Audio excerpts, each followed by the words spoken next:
الحمدللہ وکفیٰ وسلام علی عبادہ الذین اصطفیٰ اما بعد اعوذ باللہ من الشیطان الرجیم بسم اللہ الرحمن الرحیم للرجال نصیب مما اکتسبوا وللنساء نصیب مما اکتسبوا واسألوا اللہ من فضلہ۔ اس آیت پاک میں اللہ تبارک و تعالیٰ نے یہ ارشاد فرمایا ہے للرجال نصیب مما اکتسبوا، مردوں کے لیے وہ ہے جو انہوں نے کیا اور عورتوں کے لیے وہ ہے جو انہوں نے کیا۔ اللہ تبارک و تعالیٰ نے مردوں کو بھی بنایا ہے، عورتوں کو بھی بنایا ہے۔ یہ چیز تو وہابی ہے، اس میں کسی عورت کو اس کی اجازت نہیں دی گئی ہے کہ وہ مرد بننے کی خواہش کرے یا تمنا کرے، یہ تو ایک وہابی چیز ہے۔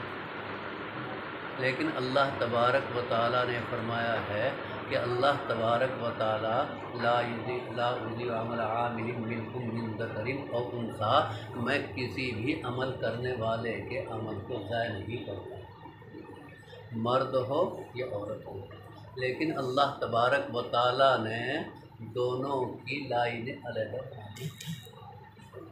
کہ مرد کے لیے یہ کام ہے، پورے اس طریقے پر باہر کی زندگی سے ہمیں کام کرنا ہے، اور عورتوں کے لیے یہ متعین کر دیا ہے کہ وہ پردے میں رہ کر اپنی زندگی گزاریں۔ خاص طریقے میں سے ازواج مطہرات حضور صلی اللہ علیہ وسلم کی جو پاکیزہ بیویاں ہیں، ان میں سے ام سلمہ جو حضور صلی اللہ علیہ وسلم کی بیوی ہے، بہت عقل مند زیرک جو ہے بیوی ہے۔ قرآن شریف میں جب کوئی آیت اترتی تھی اس میں مردوں کا ذکر ہوتا، مردوں کا یعنی مذکر کے صیغے استعمال کیے جاتے ہیں، تو حضرت ام سلمہ کو بہت احساس ہو جاتا تھا کہ اللہ تعالیٰ مردوں کا ہی ذکر کرتے ہیں، عورتوں کا ذکر نہیں کرتے، انہیں بہت احساس ہو جاتا تھا۔ اس لیے انہوں نے حضور صلی اللہ علیہ وسلم کے سامنے مسئلہ رکھا کہ اللہ تبارک و تعالیٰ مردوں کا ہی ذکر کرتے ہیں، عورتوں کا ذکر نہیں کرتے۔ اگر اللہ تعالیٰ ہمیں بھی مرد بناتے تو ہم بھی جہاد کرتے اور دوسرے بڑے بڑے کام انجام دیتے۔ تو اس قسم کے تو اللہ تبارک و تعالیٰ نے تو بہت سی آیتیں حضرت ام سلمہ کے مزاج کے مطابق اتاری ہیں۔ ان المسلمین والمسلمات والمؤمنین والمؤمنات والقانتین والقانتات، مذکر اور مؤنث جو ہیں دونوں کے صیغے اللہ تبارک و تعالیٰ نے استعمال کر دیے، ورنہ تو قرآن کے محاورے میں جہاں من وغیرہ کا لفظ استعمال ہوتا ہے، جہاں اس میں مرد داخل ہیں وہی اس میں عورتیں بھی داخل ہیں۔ اللہ تبارک و تعالیٰ نے عورتوں کو کیا صلاحیت عطا فرمائی ہے کہ سب سے پہلے حضرت ابراہیم علیہ السلام پر ایمان لانے والی حضرت سارہ ہے، سب سے پہلے حضرت ابراہیم پر جو ایمان ہے، جبکہ حضرت ابراہیم کے گھر والے بھی مخالف ہو گئے اور سارہ کے گھر والے جو ہیں وہ بھی مخالف ہو گئے، لیکن حضرت سارہ نے حضرت ابراہیم علیہ السلام سے معاہدہ کیا کہ کبھی تم میری مخالفت نہ کرنا اور میں تمہاری مخالفت کروں۔ اس طریقے پر ان کی جو زندگی گزری، تو سب سے پہلے حضرت ابراہیم علیہ السلام پر ایمان لانے والی حضرت سارہ علیہ السلام، حضور صلی اللہ علیہ وسلم پر سب سے پہلے ایمان لانے والے سب سے پہلے حضرت خدیجۃ الکبریٰ۔ حضرت خدیجۃ الکبریٰ کے بارے میں آپ حضرات نے سنا ہوگا کہ یہ بہت مالدار عورت تھی، جن کے لیے پیغام نکاح بہت آتے تھے، مال کی وجہ سے، خاندان کی وجہ سے، لیکن انہوں نے ارادہ ترک کر دیا تھا نکاح کرنے کا، لیکن اللہ تبارک و تعالیٰ کو کچھ اور ہی منظور تھا۔ اللہ تبارک و تعالیٰ نے حضرت خدیجۃ الکبریٰ کے لیے ایسا دل پیدا کر دیا کہ حضور صلی اللہ علیہ وسلم، چونکہ حضور صلی اللہ علیہ وسلم تو غریب ہیں، غریب الغربا ہیں، شادی کا بھی کوئی انتظام نہیں ہو سکتا، ایسے حالات ہیں گھر کے۔ پھوپھی صفیہ جو ہے وہ ایک روز چچا ابو طالب کے پاس گئی اور کہنے لگی جا کر کہ بھتیجا جو ہے جوان ہو گیا ہے، شادی کے لائق ہو گیا ہے، ان کی شادی کی بھی ضرورت ہے۔ چچا ابو طالب فرمانے لگے کہ مجھے ہر وقت یہی غم کھا رہا ہے، لیکن گھر میں کچھ نہیں ہے۔ کسی لڑکی کو گھر میں لانے کے لیے، شادی کرنے کے لیے گھر میں کچھ تو ہو، لیکن گھر میں کچھ نہیں ہے، مجھے ہر وقت یہی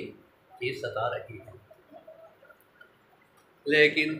حضور صلی اللہ علیہ وسلم ایک مرتبہ جنگل سے تشریف لا رہے تھے، آپ کے اوپر بادل نے سایہ کر رکھا ہے۔ حضرت خدیجۃ الکبریٰ رضی اللہ تعالیٰ اپنے مکان پر بیٹھی ہوئی ہیں اور دیکھ رہی ہیں حضور صلی اللہ علیہ وسلم جدھر جا رہے ہیں ادھر ہی بادل نے سایہ کر رکھا ہے۔ حالانکہ خدیجۃ الکبریٰ کا ارادہ یہ ہو چلا ہے کہ آگے نکاح نہیں کرنا ہے، اب تو بس عبادت میں پہلے زمانے کے مطابق زندگی گزارنی ہے عبادت کے ساتھ۔ لیکن جب حضرت خدیجۃ الکبریٰ نے دیکھا یہ ماجرا تو دل میں تمنا ہوئی کہ میرے اس جوان سے میرا نکاح ہو جانا چاہیے۔ بات کیسے شروع ہوئی؟ حضرت خدیجۃ الکبریٰ کی ایک ساتھن نفیسہ تھی۔ حضرت خدیجۃ الکبریٰ نے ان کے سامنے مسئلہ رکھا کہ میرے نکاح کا مسئلہ اٹھا۔ نفیسہ نے جب اشارہ پایا ہے خدیجۃ الکبریٰ کی طرف سے تو صفیہ کے پاس گئی، کہا کہ تمہارا بھتیجا جو ہے جوان ہو گیا، ان کا نکاح کرنا ہے۔ کہنے لگی حضرت صفیہ کہ میرے بھتیجے کے پاس تو کچھ نہیں ہے، اور ختیجہ کے بارے میں کہا، انہوں نے کہا کہ ختیجہ تو مالدار عورت ہے، وہ غریب گھر میں کیسے آ سکتی ہے۔ نفیسہ نے کہا اس کی ذمہ داری میں لیتی ہوں، اس کی ذمہ داری میں لیتی ہوں۔ پھر پھوپھی صفیہ جو ہے چچا ابو طالب کے پاس گئی اور نکاح کی بات کری۔ چچا نے بھی پہلے یہی بات کہی کہ میرا بھتیجا تو غریب ہے، اس کے پاس کچھ نہیں ہے، اور خدیجۃ الکبریٰ جو ہے وہ تو مالدار عورت ہے، پہلے ہی اپنے باپ کے آدھے مال کی مالک بن گئی تھی، اور جب والد صاحب کا انتقال ہو گیا ان کے پورے مال کی مالک خدیجۃ الکبریٰ ہی بن گئی۔ خیر نکاح کی بات چیت ہوئی تو پہلے زمانے میں نکاح جو ہے دونوں طرف سے خطبہ پڑھا جاتا تھا، اب تو ایک طرف سے ہی بس وہ ہو جاتا ہے، امام صاحب پڑھا دیتے ہیں یا کوئی مولانا پڑھا دیتے ہیں۔ لیکن پہلے حضور کے زمانے میں حضور سے پہلے جانبین سے لڑکے والے کی طرف سے ان کا کوئی بڑا آدمی کھڑا ہوتا تھا اور اپنے لڑکے کے کمالات ذکر کرتا تھا کہ ہمارے لڑکے میں یہ کمالات ہیں۔ لڑکی والوں کی طرف سے بھی کھڑے ہوتے تھے کہ ہماری لڑکی میں یہ اوصاف ہیں۔ حضرت خدیجۃ الکبریٰ کی طرف سے حضرت ورقہ بن نوفل جن کا ذکر کتابوں میں آپ حضرات نے پڑھا ہوگا کہ جس وقت پہلی وحی آئی ہے تو حضرت خدیجۃ الکبریٰ حضور صلی اللہ علیہ وسلم کو لے کر وہیں گئی تھی۔ ورقہ بن نوفل یہ نصرانی ہو گئے تھے اور عربی میں انجیل وغیرہ کا ترجمہ کیا کرتے تھے، بہت بڑے عالم تھے زمانہ جاہلیت میں حضور صلی اللہ علیہ وسلم سے پہلے۔ وہ حضرت خدیجۃ الکبریٰ نے انہیں اپنا وکیل بنا کر بھیج دیا، اور حضرت خدیجۃ الکبریٰ کی طرف سے ورقہ بن نوفل نے بڑی تعریفات کی ہے کہ ہماری جو لڑکی خدیجہ ہے اس میں کیا کیا اوصاف ہیں، سارے اوصاف بیان کیے کہ کیسی پاکیزہ عورت ہے، کیسی شریف عورت ہے، پورے اوصاف بیان کیے۔ جب انہوں نے اپنا خطبہ ختم کر دیا تو پھر چچا ابو طالب کھڑے ہوئے، اور چچا ابو طالب نے کھڑے ہو کر یہ تقریر فرمائی کہ میرا بھتیجا غریب ہے، اس کے پاس دنیاوی کوئی چیز نہیں ہے،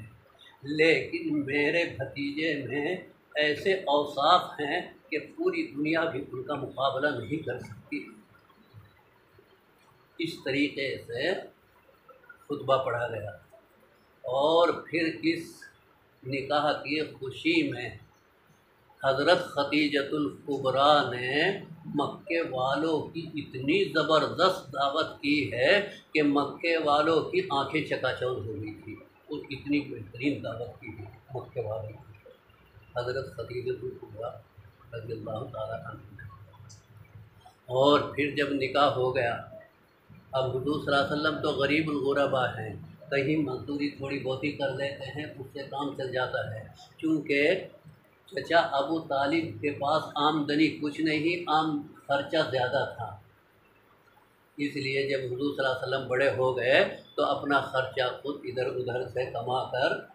کچھ مزدوری کر کے کیسے کیسے اپنا پیٹ پال رہے تھے۔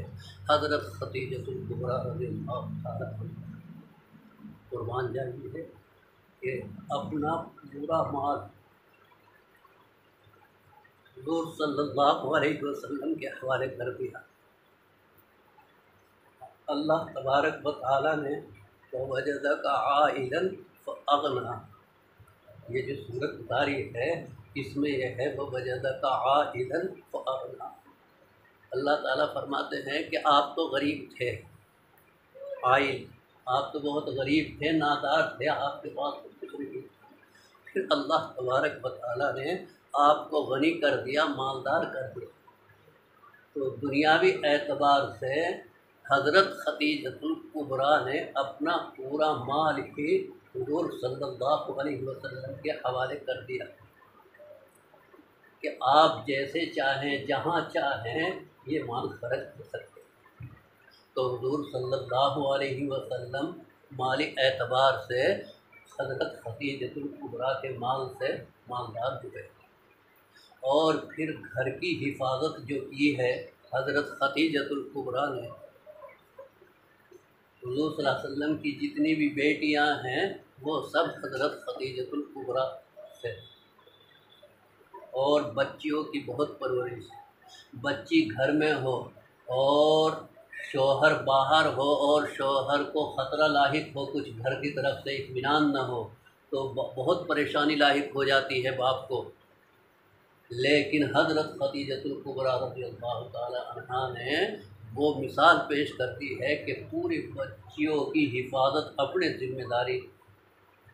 داری میں کر لی، اور حضور صلی اللہ علیہ وسلم کو گھر سے مستغنی کر دی، یہاں تک کہ حضرت علی کرم اللہ وجہہ کی بھی پرورش جو ہے وہ حضرت خدیجۃ الکبریٰ نے ہی اپنے گھر میں رکھ دی۔ اس طریقے پر گھر کی حفاظت کی ہے حضرت خدیجۃ الکبریٰ،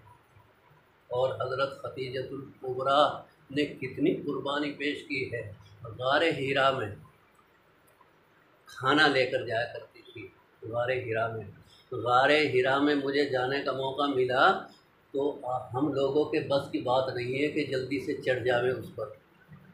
جہاں حضور صلی اللہ علیہ وسلم اعتکاف کیا کرتے تھے، جہاں پہلی وحی آئی ہے جس کو جبل نور کہتے ہیں، 1 میل تک تو بہت اونچائی پر ایسے چڑھنا پڑے گا، اور پھر 2-2.5 میل جو ہے پتھروں پر ہاتھ رکھ کر اس طریقے سے اوپر چڑھنا پڑتا ہے چوٹی پر، اور پھر اس کے برابر میں پھر ایک کنارے میں جہاں حضور صلی اللہ علیہ وسلم اعتکاف کیا کرتے تھے وہاں، اتنے زمانے کے باوجود بھی ہونے کے باوجود، جبکہ لوگوں نے بہت سی آسانیاں پیدا کرنے کی بھی وہاں کوشش کی، لیکن حضرت خدیجۃ الکبریٰ جو ہے کھانا لے کر پہنچتی تھی، اور حضور صلی اللہ علیہ وسلم کی ضرورت کی چیزیں لے کر وہاں پہنچتی تھی۔ سنا ہوگا پڑھا ہوگا کتابوں میں کہ اس وقت اللہ تبارک و تعالیٰ کا سلام آیا، حضرت خدیجۃ الکبریٰ کو اللہ تبارک و تعالیٰ نے سلام بھیجا ہے اور انہوں نے کتنی قربانی پیش کی۔ شاب ابی طالب میں 3 سال کی زندگی، جہاں نہ کوئی درخت ہے، بالکل سخت گرمی پڑ رہی ہے، پتھر، اور حضرت خدیجۃ الکبریٰ بڑے مالدار گھرانے کی لڑکی اور خود بھی بڑی مالدار، لیکن حضور صلی اللہ علیہ وسلم کے ساتھ حضرت خدیجۃ الکبریٰ وہاں پر رہی ہے اور طبیعت بہت زیادہ خراب ہو گئی کیونکہ گرمی اتنی سخت پڑ رہی ہے، یہاں تک کہ حکیم بن حزام جو ان کے بھتیجے ہیں، ایک مرتبہ جب یہ پتہ چلا کہ شاب ابی طالب میں پھوپھی کی طبیعت خراب ہے تو کچھ کھانا لے کر جا رہے تھے چپکے سے رات کو پھینکنے کے لیے۔ ابو جہل نے دیکھ لیا اور اس نے شور مچا دیا کہ وعدے کی خلاف ورزی ہو رہی ہے معاہدے کی، یہاں تک کہ بہت زبردست لڑائی ہوئی ہے، اور پھر ایک دوسرے کافر نے ہی ابو جہل کو مارا اور کہا کہ تیرا کیا ہو گیا، تیرا کیا بگڑ گیا اگر ایک بھتیجا اپنی پھوپھی کے لیے کھانا لے کر جا رہا ہے اور تم نے ان پر اتنی ظلم زیادتی کر رکھی ہے۔ تو حضرت خدیجۃ الکبریٰ نے بہت قربانیاں پیش کی ہیں، اللہ تبارک و تعالیٰ انہیں ہماری طرف سے بہترین بدلہ عنایت فرمائے۔ اس لیے ہماری بیٹیوں کو بھی چاہیے کہ وہ حضرت خدیجۃ الکبریٰ رضی اللہ تعالیٰ عنہا کے نقش قدم پر چلتے ہوئے زندگی گزاریں۔ اللہ تبارک و تعالیٰ کی طرف سے کسی کے لیے کوئی کمی نہیں ہے۔ یہ تو دنیاوی اعتبار سے اللہ تبارک و تعالیٰ نے مردوں کو تھوڑی سی فضیلت دے رکھی ہے گھریلو انتظام کرنے کے لیے، ورنہ تو آخرت کے اعتبار سے کوئی وہ نہیں ہے۔ جیسا کوئی کرے گا ایسا اس کو ملے گا، لہا ما کسبت وعلیہا ما اکتسبت، ہر انسان کو ملے گا وہی جو اس نے کیا اور ہر انسان پر پڑے گا وہی جس نے اس کا ارتکاب کیا۔ اللہ تبارک و تعالی ہماری ماں بہنوں کو اور ہماری بیٹیوں کو اس کی توفیق عطا فرمائے کہ وہ حضرت خدیجۃ الکبریٰ حضرت عائشہ صدیقہ رضی اللہ تعالی عنہا کے طریقوں پر چلنے کی توفیق عطا فرمائے۔ وآخر دعوانا الحمدللہ۔ اللهم صل على محمد وعلى ال محمد كما صليت على ابراهيم وعلى ال ابراهيم انك حميد مجيد۔ ربنا آتنا في الدنيا حسنة وفي الآخرة حسنة وقنا عذاب النار۔ اے اللہ ہم پر رحم فرما، اے اللہ کرم کا معاملہ فرما، اے اللہ ہماری بیٹیوں کو صحیح طریقے پر چلنے کی توفیق عطا فرما، اے اللہ علم سے مالا مال فرما، اے اللہ علم سے مالا مال فرما، اے اللہ امور خانہ داری کی توفیق عطا فرما، اے اللہ اپنے شوہروں کی قدر کرنے کی توفیق عطا فرما، اے اللہ ہم پر رحم فرما، اے اللہ